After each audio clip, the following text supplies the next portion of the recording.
ஒரு கட்சி ஆரம்பிக்கிறாங்க, ஒரு கம்பெனியா ஆரம்பிக்கிறாங்களோ கட்சி ஆரம்பிக்கிறாங்களோ அவருடைய இலக்கு வந்து வானளவு தான் இருக்கும், விண்ணளவு இலக்கு வைப்பாங்க. நான் கட்சி ஆரம்பிச்சிருக்கிறேன், நான் கவுன்சிலர் தான் ஆவேன், முதலமைச்சர் ஆக மாட்டேன்னு யாராவது ஒப்புதல் வாக்குமூலம் கொடுப்பாங்களா? அதனால அவருடைய தொண்டர்களுக்கு நம்பிக்கை ஏற்படுத்துவதற்காக, தொண்டர்களுக்கு உற்சாகம் ஏற்படுத்துவதற்காக, தொண்டர்களுக்கு எதிர்காலம் இருக்கு என்பதை உறுதிப்படுத்துவதற்காக நம்ம தான் போட்டி சொல்றோம். இப்ப நீங்க அன்புமணி ராமதாஸ் அண்ணன்ட்ட போய் நீங்க கேளுங்க, உங்களுக்கு யார் போட்டி அப்படின்னா திமுக தான் போட்டின்னு சொல்றாங்க.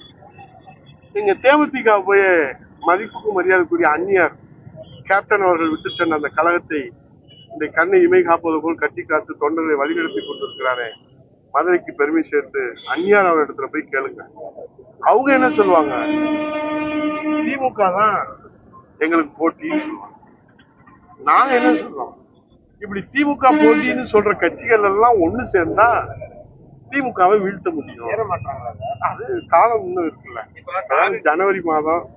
ஜனவரி மாசம் வந்து தை பிறந்தா வழி பிறக்கும். நிச்சயமாக நல்லதே சிந்திப்போம், நல்லதே நடக்கும்.